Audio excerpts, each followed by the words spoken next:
மன அழுத்தமும் அதற்கான தீர்வுகளும் இந்த ஒரு நிகழ்ச்சியை அருமையாக ஏற்பாடு செய்து கொடுத்த உங்களுடைய மாவட்ட ஊட்டச்சத்து அலுவலர் அவர்களுக்கும் இங்கு வந்திருக்கும் இந்த பணியாளர்கள் ஊட்டச்சத்து பணியாளர்கள் அனைவருக்கும் என்னுடைய மதிய நாள் வணக்கங்களை தெரிவித்துக் கொள்கிறேன்.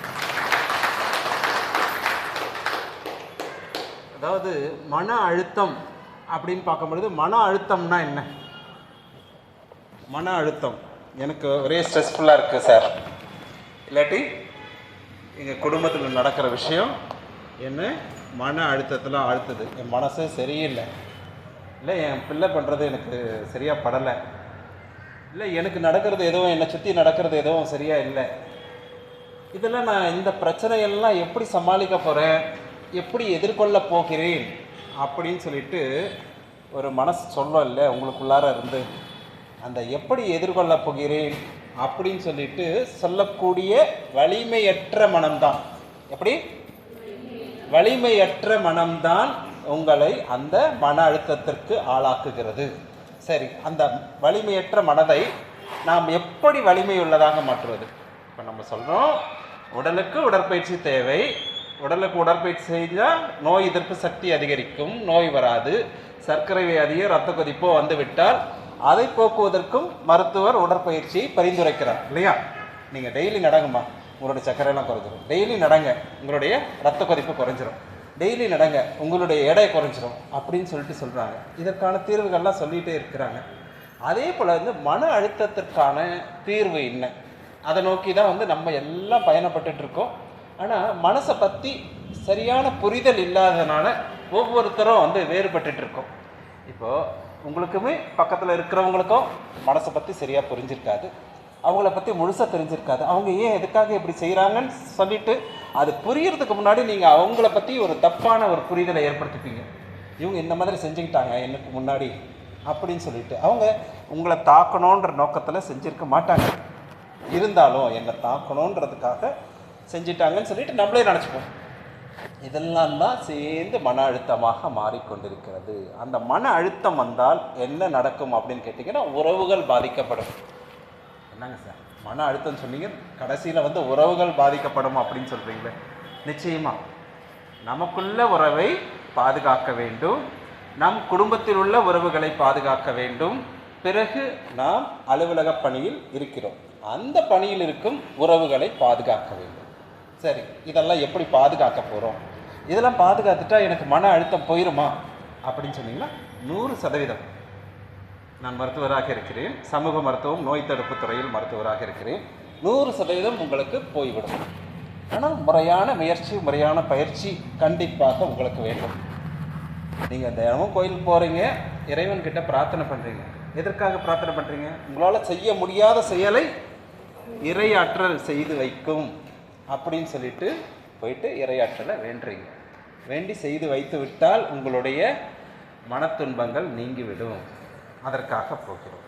ஆனால் இயற்கை நமக்குள் எல்லாவற்றையும் கொடுத்திருக்கிறது. அந்த எல்லாவற்றையும் கொடுத்ததை வைத்து நாம் என்ன செய்ய வேண்டும்? அதற்கான பிரச்சனைகளுக்கான தீர்வுகளும், உறவுகளுக்குள் சிக்கல்கள் இருந்தால் அந்த சிக்கல்களை தீர்த்து கொள்வதற்கான வழிமுறைகளும் நாம் தெரிந்து கொள்ள வேண்டும். நமக்கு எல்லாம் இயற்கை என்ன கொடுத்துருக்கு? அறிவு கொடுத்துருக்கு. அதுக்கு தான் வள்ளுவர் திருவள்ளுவர் அழகாக ஒரு குறளில் சொல்லுவார், அறிவு அற்றது காக்கும் கருவி, சிறுவார்க்கும் உள்ளழிக்கல் ஆகா அறம் அப்படின்னு சொல்லிட்டு. அது என்னன்னா அறிவு உங்களை பகைவர்களிடமிருந்து பாதுகாக்கும். அது உங்களை சுற்றி ஒரு தடுப்பு அரணாக இருக்கும். எப்பயுமே ஒரு செயலுக்கு முன்னாடி இதில் தப்பு வருமா, சரியாக வருமா, இல்லை இன்னும் நேர்த்தியாக செய்ய முடியுமா அப்படின்னு சொல்லிட்டு யோசனை பண்ணி செய்யும் பொழுது, அறிவுபூர்வமாக செய்யும் பொழுது நிச்சயமாக அதிலிருந்து நமக்கு வெற்றி வாய்ப்புகள் அதிகமாக கிடைக்கும். சரி, இப்போ மன அழுத்தத்தை போக்குவதற்கான வழிமுறைகள்லாம் என்ன? இந்த உறவுகளை பாதுகாக்கணும்னு சொன்னீங்க சார். எனக்குள்ள உறவுகளை நான் எப்படி பாதுகாப்பது? என் குடும்பத்தில் உள்ள உறவுகளை நான் எப்படி பாதுகாப்பது? என்னுடைய அலுவலக பணிகளில் உள்ள சக ஊழியர்களின் உறவுகளை எப்படி பாதுகாப்பது? என்னுடைய அலுவலகத்தில் உள்ள மேலாளர்கள், அதிகாரிகள்லாம் இருக்காங்க இல்லையா, அவர்களுடன் எப்படி என்னுடைய உறவை மேம்படுத்தி கொள்வது அப்படின்னு சொல்லிட்டு பார்க்க போகிறோம். இப்போது எனக்குள்ள உறவை, தனக்குள்ள உறவை எப்படி மேம்படுத்தி கொள்வது? இப்போ வந்து நமக்கு உடம்பு மனசு இருக்குது. உடல் நலமும் வேணும், மனநலமும் வேணும். உடல் நலத்துக்கும் மனநலத்துக்கும் நம்ம தினமும் ஏதாவது பண்ணிகிட்டு இருக்கோம். நம்ம தினமும் காலையில் எழுந்துக்கிறோம், குளிக்கிறோம், சாப்பிட்றோம், அலுவலகத்துக்கு கிளம்பி வந்துடுறோம். அதுக்கப்புறம் வரக்கூடிய பிரச்சனைகள் எல்லாம் நம்மளுக்கு தெரியுதோ நம்ம சமாளிச்சுட்டு வரோம். அதில் வந்து எழக்கூடிய சிக்கல்கள் தான் உங்களுக்கு மன அழுத்தங்களாக உருவாகிறது. இப்போ வந்து உங்களுக்கு உடலில் நோய் இருக்கிறது, அந்த நோயை தீர்க்க வேண்டும். அந்த நோய்க்கு காரணம் யாருன்னு நினைக்கிறீங்க? வெளியிலிருந்து வரக்கூடிய கிருமிகள் சொல்லலாம். நீங்கள் இல்லை எனக்குள்ளார வந்து இன்சுலின் சரியாக செக்ரீட் ஆகலை, சுரக்கலை, அதனால் வந்து எனக்கு வந்து சர்க்கரை வியாதி வந்து விட்டது, என்னுடைய இரத்த குழாயில் இரத்தத்தின் அழுத்தம், இரத்த ஓட்டத்தின் அழுத்தம் அதிகமாக இருக்கிறது, இரத்த கொதிப்பு வந்து விட்டது. அதற்கெல்லாம் காரணம் யார்? தீதும் நன்றும் பிறர் தர வாரா. அது 2000 வருஷத்துக்கு முன்னாடியே கணியன் பூங்குன்றனார் நம்முடைய தமிழ் இலக்கியத்தில் சங்க காலத்தில் புறநானூறில் சொல்லிட்டார். அதனால் எந்த கெட்டதோ நல்லதோ அது மற்றவங்களால் வராது. அதை நம்ம புரிஞ்சுக்கணும். ஏன் வருது? இப்போ வந்து ஒரு கிருமி வருதுன்னா அதுக்கு காரணம் என்ன? நோய் எதிர்ப்பு ஆற்றல் நம்மிடம் குறைவாக உள்ளதால் அது நம்மை தாக்குகிறது. இல்லை சர்க்கரை வியாதி, ரத்த கொதிப்பு வந்துருச்சுன்னா அதுக்கு யார் காரணம்? நம்முடைய மூதாதையர்களிடமிருந்து வந்திருக்கிறது. நம்மளுடைய அப்பா அம்மாவுக்கு இருந்தால் அது வரும். சரி, வந்துருச்சுன்னா நம்மளாவது வந்து ஒழுங்காக இருந்தோமா? நம்ம வந்து அந்த வயதுக்கு தகுந்த உடற்பயிற்சிகளை செய்து கொண்டிருந்தோமா?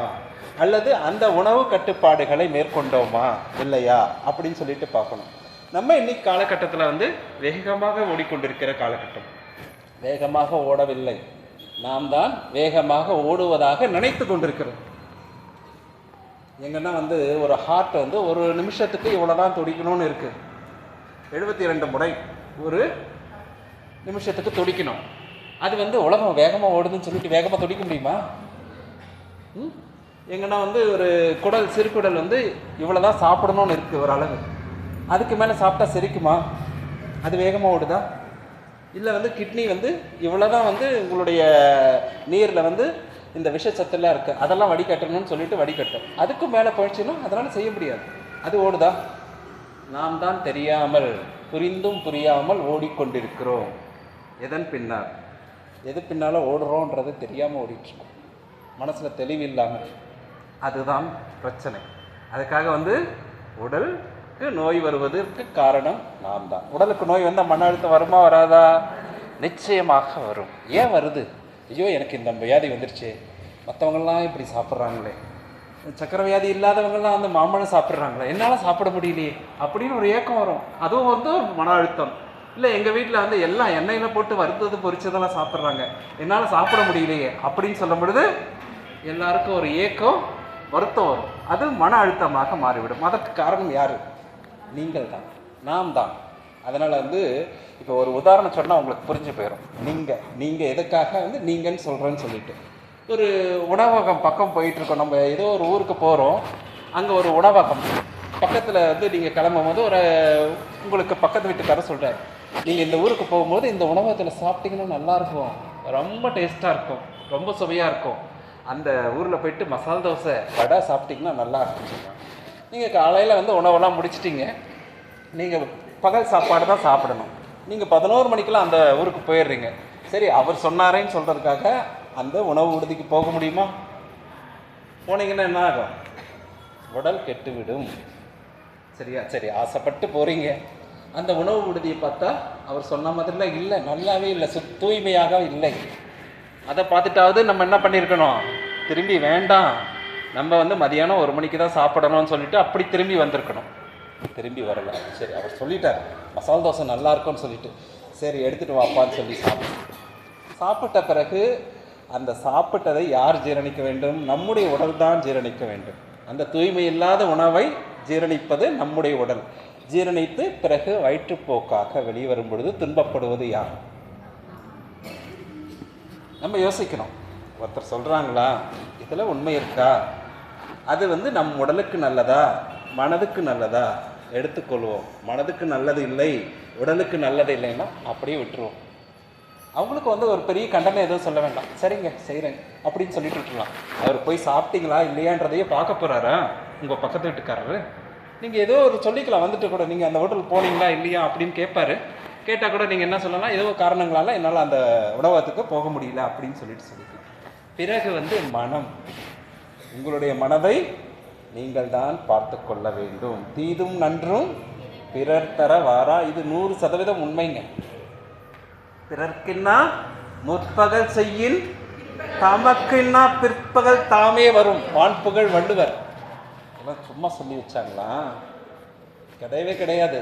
நிச்சயமா இந்த அறிவியல் உலகத்திலே உண்மை. ஏன்னா அறிவியலை தாண்டி சொல்லக்கூடிய உண்மைகள் அதெல்லாம் எப்படி முன்னோர்களுக்கு சக்கரவியாதி ரத்த கொதிப்பு இருந்தால் நம்மளுக்கு எப்படி வருது? நம்மளுடைய உயிர் அணுக்களில் டிஎன்ஏன்னு இருக்குது, அதில் போய் பதிஞ்சு வருது. அந்த மாதிரி நீங்கள் என்ன நினைக்கிறீங்களோ எல்லாமே பதிஞ்சு போயிடும்.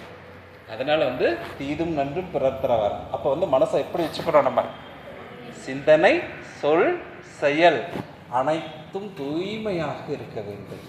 இப்போ நம்ம சாப்பிட்ற சாப்பாடு தூய்மையாக இருந்தால் நமக்கு நோய் எதிர்ப்பு சக்தி வரும். நாம் சாப்பிடும் சாப்பாடு தூய்மையாக சத்துள்ளதாக இருந்தால் நமக்கு சக்தி வரும், நோய் எதிர்ப்பாற்றல் வந்துவிடும்.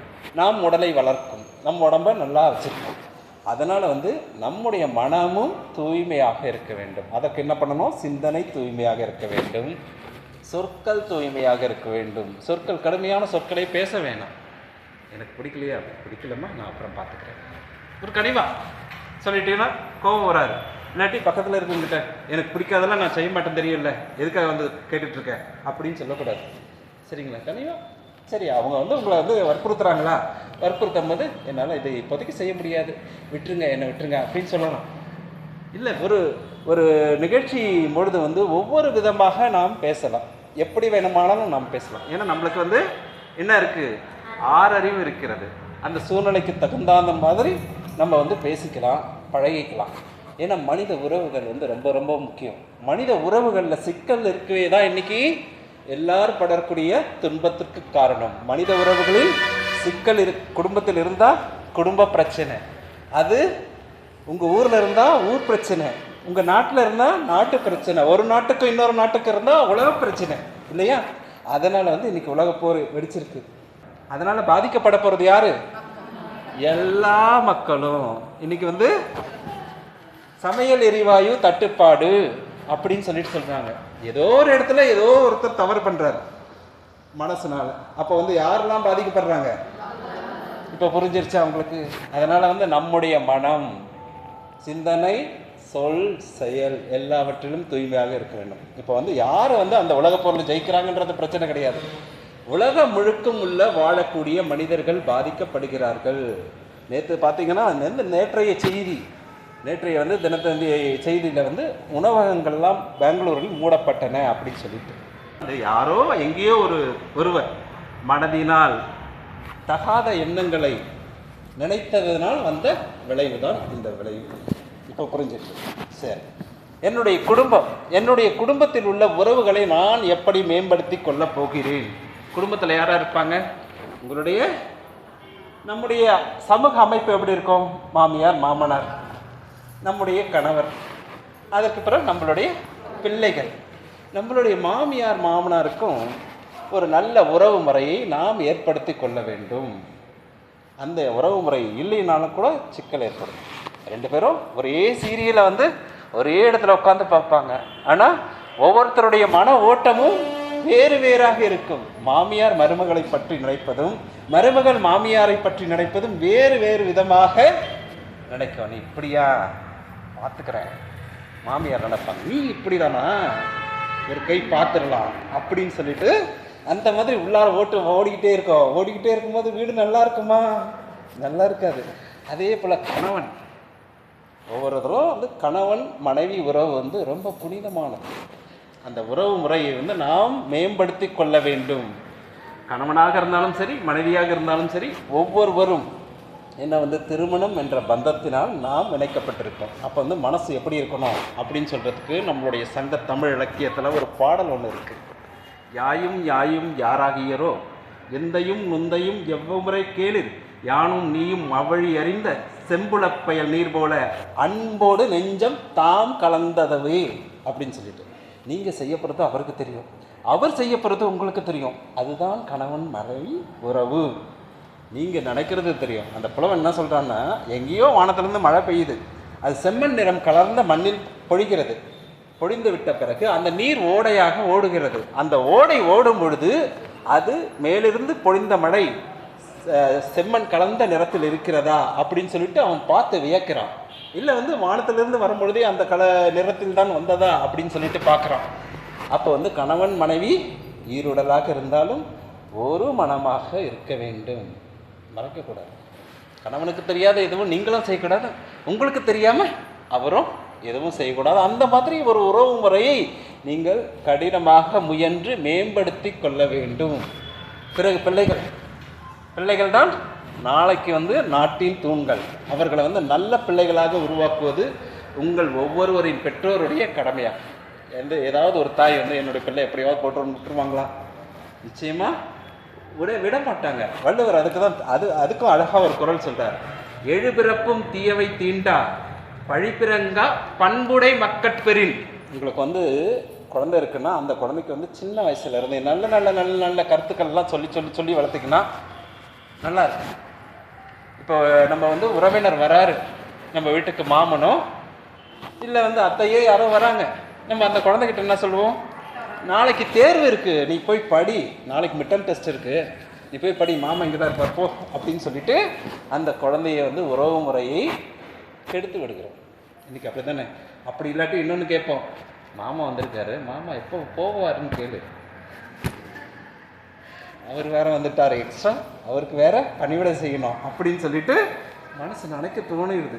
ஏன்னா இன்றைய காலகட்டம் அப்படின்னு சொல்லிட்டு நம்ம போலியாக நினைத்து கொண்டிருக்கிறோம். உறவுகள் மிக மிக முக்கியமானது.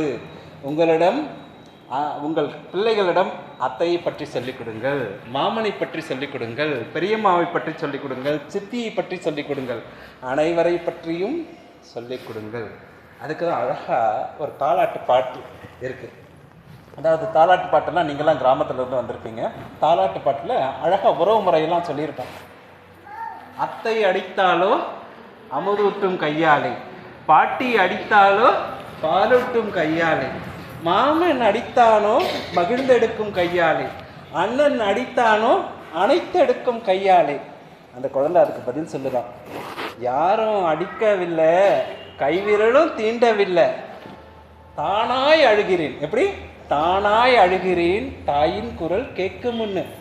தானாய் அழுகிறேன் தாயின், யாருமே என்னை அடிக்கல, மாமாவும் அடிக்கல, அத்தையும் அடிக்கல, அண்ணனும் அடிக்கல. எப்படி ஒரு உறவு முறை பாருங்க அந்த காலத்தில் ஏற்படுத்தி வச்சிருக்காங்க. அந்த உறவு முறை இன்றைக்கு குறைந்து கொண்டிருக்கிறது. அதற்கு காரணம் நம் மனத்தில் உள்ள வேறுபாடுகள் தான் காரணம். அதையெல்லாம் அகற்றி விடுங்க. ஏன்னா அத்தைக்கும் உங்களுக்கும் பிரச்சனை இருக்கலாம், அவங்களுக்குள்ளார நல்ல நல்ல விஷயங்கள் இருக்கலாம், மாமனுக்கும் உங்களுக்கும் பிரச்சனை இருக்கலாம், நல்ல நல்ல விஷயங்கள் செய்திருப்பார். அந்த நல்ல நல்ல விஷயங்களை குழந்தைகளுக்கு எடுத்து சொல்லுங்கள். ஏன்னா உங்களுக்கு பிறகு அவர்களுடைய உறவு முக்கியம். ஏன்னா உறவுகள் இல்லாட்டி நம்மளால் இருக்கவே முடியாத உலகத்தில். அதனால் குடும்ப உறவுகளை பேணி பாதுகாப்பதற்கு மாமியார் மருமகள் உறவு நன்றாக இருக்க வேண்டும். அதே போல் கணவன் மனைவி உறவு நன்றாக இருக்க வேண்டும். பிள்ளைகளை நன்றாக வளர்க்க வேண்டும். ஒரு குடும்பம் நல்லா ஆயிடுச்சுன்னா எவ்வளோ சந்தோஷம். நல்லதொரு குடும்பம் பல்கலைக்கழகம் அப்படின்னு சொல்லிட்டு ஒரு சிவாஜி கணேசன் பாட்டு இருக்கு இல்லைங்களா? அப்போ அந்த மாதிரி குடும்பம் வந்துருச்சுன்னா சொர்க்கமாயிரும் இல்லையா நம்ம வீடு. அதுக்கு அடுத்தது அலுவலகம் வரும்பொழுது நம்ம என்ன நினைப்போம்? ஒவ்வொருத்தர் பற்றியும் ஒவ்வொரு புரிதல் இருக்கும். இவங்க நம்மளுக்காக பேசுவாங்க, இவங்க நம்மளுக்காக பேசுவாங்க, அவங்க நம்மளுக்காக பேசுவாங்க, இவங்க என்னை எதிர்த்து பேசுவாங்க, இவங்க எனக்கு சாதகமாக பேச மாட்டாங்க, இவங்க எது நான் செஞ்சாலும் தப்பாக தான் பேசுவாங்க அப்படின்னு சொல்லிட்டு ஒவ்வொருத்தரையும் நம்ம ஒரு தராசில் நிறுத்தி எடை போட்டு வச்சிருக்கோம். அதெல்லாம் இனிமேல் மாற்றிடுங்க, தூக்கி போட்டுருங்க. எல்லாரும் நமக்கு வேண்டியவர்கள் தான். உங்களுக்கு பிடித்தவர்கள் பிடிக்காதவர்கள் எதுவும் இருக்க வேண்டாம். நீங்கள் எல்லாம் எப்படி இருக்க வேணும்னா நடுநிலைமையோடு இருக்கணும். தவறு லேசாக சுட்டி காட்டணும். உங்களுடைய அதிகாரி, அதாவது பெரிய அதிகாரி தவறு செய்தால் நாம் சுட்டி காட்டுவதற்கு முடியாது, இயலாது. ஏன்னா அதிகாரம் அவங்க கையில் இருக்குது. அப்போ இது தவறாக நடக்குது, எனக்கு உடன்பாடு இல்லை அப்படின்னு சொல்லிட்டு நம்ம அந்த இடத்த கடந்து போயிடலாம். சரிங்களா? அதனால் இப்போ உங்கள் கூட பணிபுரிகிறாங்களா, அவங்களுக்கெல்லாம் என்னென்ன உதவிகள்லாம் தேவை, அவங்களுக்குள்ள குடும்பத்தில் என்னென்ன விஷயங்கள்லாம் நடக்குது, அவங்களுக்கு வந்து உங்களால் இயன்ற உதவிகள்லாம் என்னென்ன செய்ய முடியும் அப்படின்னு வந்து பரிமாறிக்கிங்க. இப்போ வந்து உங்களுக்குள்ளார இருக்கிற கஷ்டங்களை எல்லாம் அவங்கக்கிட்ட பக்கத்து வீட்டில் சொன்னீங்கன்னா, பக்கத்து இருக்கிறவங்க கிட்ட சொல்லும்போது நிச்சயமாக வந்து ஒரு பாரத்தை இறக்கி வைத்தார் போலாம். நம்ம கோயிலுக்கு போகிறோம், என்ன சொல்கிறோம் கடவுள்கிட்ட, கடவுளே எனக்கு இந்த மாதிரி பிரச்சனை இருக்குது, என்னுடைய பெண்ணுக்கு கல்யாணம் ஆகலை, என்னுடைய பையனுக்கு கல்யாணம் ஆகலை, என்னுடைய பையனுக்கு +2ல் நிறைய மார்க் வரணும், நான் அந்த காலேஜில் சீட்டு வாங்கணும் அப்படின்னு சொல்லிட்டு சொல்கிறோம் இல்லையா? அந்த மாதிரி ஒரு மனக்குமுறல்களை நம்மிடம் பணிபுரிவர்களிடத்தில் அவர்களிடத்தில் சொல்லிக்கொள்ளலாம். சொல்லிக்கொள்ளும் போது நமக்கே ஒரு ஆறுதல் வரும். அந்த அம்மா பக்கத்தில் இருக்கவங்க சொல்லுவாங்க, இதுதானா பிரச்சனை, இதெல்லாம் பார்த்துக்கலாம்ப்பா, இதெல்லாம் ஒன்றுமே இல்லை அப்படின்னு சொல்லிட்டு ஆறுதலான ஒரு 2 வார்த்தை வரும்ல, அதுதான் பெரிய விஷயங்க. நீங்கள் வந்து அவங்களுக்கு ஆறுதலாக ஒரு 2 வார்த்தை சொல்கிறீங்கல்ல, அதுதான் வந்து பெரிய விஷயம். நீங்கள் வந்து நீங்கள் 10,000 ரூபா தூக்கி கொடுக்க வேண்டாம், இல்லை வேறு பொருளை தூக்கி தர வேண்டாம், ஒரு ஆறுதலாக 2 வார்த்தை. ஒரு மனுஷனுக்கு வீடு இடிஞ்சு விழுந்துருச்சு, உங்ககிட்ட வந்து சொல்கிறாங்க, சொல்லும் பொழுது ஒரு ஆறுதலாக 2 வார்த்தை சொல்லும் பொழுது எப்படி இருக்கும்? அவனுக்கு வந்து அந்த பிரச்சனைகள்லாம் போயிட்டா மாதிரியே ஒரு உணர்வு இருக்கும். அந்த மாதிரி வந்து உங்களுக்குள் நீங்கள் நல்ல விஷயங்களை பகிர்ந்து கொள்ளுங்கள். ஒருவருக்கொருவர் உதவி செய்து கொள்ள வேண்டும். நீ இப்படி போறியா, இப்படி தான் இருக்கும் அப்படின்னு சொல்லிட்டு நினைக்கக்கூடாது. எல்லாருக்குமே நல்லது செய்யணும். நம்ம என்ன சொன்னோம்? நல்ல சிந்தனை, நல்ல சொல், நல்ல செயல். சரி, அதிகாரி என்ன எதிர்பார்ப்பார் நம்ம கிட்ட இருந்து? அந்த வேலை முடிஞ்சால் போதும். அவங்களுக்கு என்ன வேணும்? மேலேருந்து அவங்களுக்கு வந்து அழுத்தம் இருக்கும், இந்த வேலையை இதுக்குள்ளே முடிச்சு தரணும், இல்லை இந்த பணியாளர்கள்லாம் கூப்பிட்டு போயிட்டு அங்கே போயிட்டு ஒரு இந்த மாதிரியான ஒரு நிகழ்ச்சியை நடத்தணும் அப்படின்னு சொல்லிட்டு இருக்கும். அந்த மாதிரி இருக்கும்பொழுது நீங்கள் வந்து அந்த பணிகளை எவ்வளவு முடியுமோ அவ்வளோ வந்து நன்றாக செய்ய வேண்டும். அதாவது வந்து நான் இப்படி தான் செய்வேன், அப்படி தான் செய்வேன் அப்படின்னு சொல்லிட்டு சொல்லக்கூடாது. உங்களால் வந்து எவ்வளோ விஷயங்கள் நன்றாக செய்ய முடியும். இப்போ ஒரு வேலை இருக்குது, ஒரு உதாரணத்துக்கு வந்து நம்ம வீட்டில் வந்து ஒரு சட்னி செய்கிறோம். சட்னி செய்யும் பொழுது அது யாருக்கு செய்கிறோம்? நம்முடைய கணவருக்காக செய்கிறோம், நம்முடைய பிள்ளைகளுக்காக செய்கிறோம், மாமியாருக்காக செய்கிறோம், மாமனாருக்காக செய்கிறோம். செய்யும் பொழுது அதை பார்த்து பார்த்து பார்த்து பக்குவமாக செய்கிறோம் இல்லையா? நல்லா கணவர்கிட்ட இருந்து ஒரு சின்ன நல்ல வார்த்தை வராதா, இன்னைக்கு சட்னி நீ நல்லா பண்ணியிருக்கியா அப்படின்னு சொல்லிட்டு அதுக்காக ஏங்கும் மனசு இல்லையா? அவர் வந்து நல்ல ஒத்து போகிற கணவராக இருந்தால் சொல்லிடுவார், அம்மா நீ காலையில் செஞ்சுருந்த ரொம்ப அருமையாக இருந்ததும்மா, இது மாதிரி நான் சாப்பிட்டது இல்லையே, கல்யாணம் ஆகி இவ்வளோ வருஷங்கள் ஆயிடுச்சு ஆனால் இது வரைக்குமே நான் சாப்பிட்டது இல்லையா அப்படின்னு சொல்லிட்டு சொல்லும் பொழுது 10,000 கொடுத்தாலும் அந்த சந்தோஷம் வருமா? நிச்சயமாக வராது. சரியா? அதற்காக தான் பார்த்து பார்த்து செய்கிறோம். அப்போ வந்து ஒரு அலுவலகத்தில் வந்து அந்த குறிப்பிட்ட வேலையை, அதிகாரி குறிப்பிட்ட வேலையை வந்து நாம் அதாவது அதில் உள்ள நுணுக்கங்கள் அறிந்து செயல்பட்டு செய்யும் பொழுது, இப்போ ஒரு சில வேலைகள்லாம் நம்மளுக்கு தெரியாது, அதிகாரிகள் சொல்லுவாங்க இதை எப்படி செய்யணும்னு தெரியாது, பக்கத்தில் இருக்கவங்க கிட்ட கேட்கலாம், இல்லை வந்து அதிகாரிகிட்ட எப்படியெல்லாம் செய்யணும்னு சொல்லிட்டு ஒரு அவுட்லைன் வாங்கிக்கலாம். வாங்கிட்டு செய்யும் பொழுது நிச்சயமாக நமக்கு வந்து அந்த அதிகாரிக்கிட்ட வந்து ஒரு நல்ல பேர் வரும். நீங்கள் அப்போ தான் வந்து லீவுக்காக வந்து மனு எழுதி எடுத்துகிட்டு போவீங்க, எனக்கு 2 நாள் லீவு வேணும்னு சொல்லிட்டு. அப்போ வந்து உடனே வந்து அவருக்கு என்ன நினைவு வரும்? அவரும் மனிதர் தானே, அவருக்கு என்ன நினைவு வரும்? இந்த மக்கள் இந்த மாதிரி வேலை விட்டேன், ரொம்ப நேர்த்தியாக ரொம்ப அழகாக செஞ்சாங்க, சரி உங்களுக்கு 2 நாள் இல்லை 3 நாளே எடுத்துக்கோமா அப்படின்னு சொல்லிட்டு போட்டு கொடுத்துருவாரு. சரிங்களா?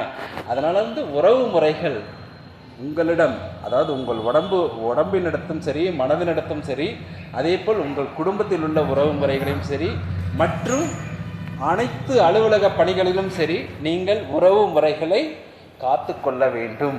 காத்து கொண்டால் பிரச்சனைகள் வருமா நமக்கு? பிரச்சனைகள் யாருக்காவது வருமா? நிச்சயமாக வரக்கூடிய வாய்ப்பு கிடையாது. அதுக்கு தான் வள்ளுவர் வந்து அழகாக ஒரு குறளில் சொல்லியிருக்காரு, மனத்துக்கண் மாசில நாதல் அனைத்துலன் ஆகுல நீர பிற அப்படின்னு சொல்லிட்டு. அப்போ வந்து மனசு வலிமை ஆகிவிடும். இந்த மாதிரி செயல்கள்லாம் செய்யும் பொழுது தான் மனசு வலிமையேறும். இல்லாட்டி அந்த பிரச்சனை எப்படி தான் சமாளிக்கிறதுன்னு தெரியாமல் நம்ம தப்பாக செய்வோம். தப்பாக செய்யும்போது மற்றவங்களுக்கும் தப்பாக தான் தெரியும். அப்போ வந்து எல்லாரும் தான் துன்பம் அடைகிறோம் இல்லையா? அதனால் வந்து துன்பம் இல்லாத வாழ்க்கை, மன அழுத்தம் இல்லாத வாழ்க்கை வாழ வேண்டுமென்றால் நல்ல சிந்தனை வர வேண்டும், நல்ல சொல்ல வேண்டும், நல்ல செயலை செய்ய வேண்டும். நல்லன்னு எதுக்கு போடுறோம்னா, நல்ல என்றது ஒன்றும் கிடையாது, நமக்கும் துன்பம் தரக்கூடாது, மற்றவங்களுக்கும் துன்பம் தரக்கூடாது அப்படின்னு சொல்லிட்டு தான். அதுக்கு தான் மகாகவி பாரதியார் அழகாக ஒரு பாடலை பாடியிருக்கார். எப்போ மனசுக்கு வலிமை வரும்? மனதில் உறுதி வேண்டும், வாக்கினிலே இனிமை வேண்டும், நினைவு நல்லது வேண்டும், நெருங்கிய பொருள் கைப்பட வேண்டும், கனவு மெய்ப்பட வேண்டும், கருதியது விரைவில் கை கூட வேண்டும். இதெல்லாம் நடக்கும். உங்களுக்கு மன வலிமை ஆயிடுச்சுன்னா எல்லாமே நடக்கும். அப்போ இயற்கை நமக்கு நமக்குள்ளார ஒரு பெரிய சக்தியை கொடுத்துருக்கு. அதுதான் மனம். நான் எந்த மேடைக்கு போனாலும் எங்கே பேச போகும்பொழுதாலும் இந்த மாதிரி மோட்டிவேஷன் கொடுக்கும் பொழுது மனசை பற்றி சொல்லணும்னா என்னுள் உதயமான ஒரு கவிதையை சொல்லுவேன். மனம் மனிதனின் விளைநிலம், மனம் மனிதனின் விலையில்லா பொக்கிஷம், மனம் மனிதனின் விருப்பத்தை நிறைவேற்றும் காமதேனு.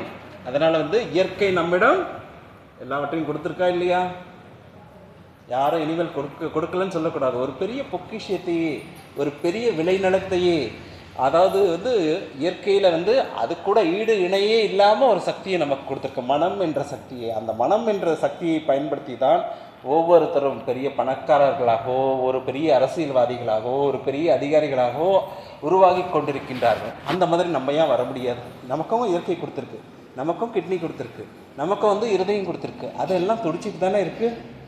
அதெல்லாம் நைட் ஆயிடுச்சு எனக்கும் ஓய்வு வேணும்னு சொல்லிட்டு இருக்கா? இல்லை இல்லை. அதனால் நம்ம மனதை வலிமையாக்க வேண்டும்.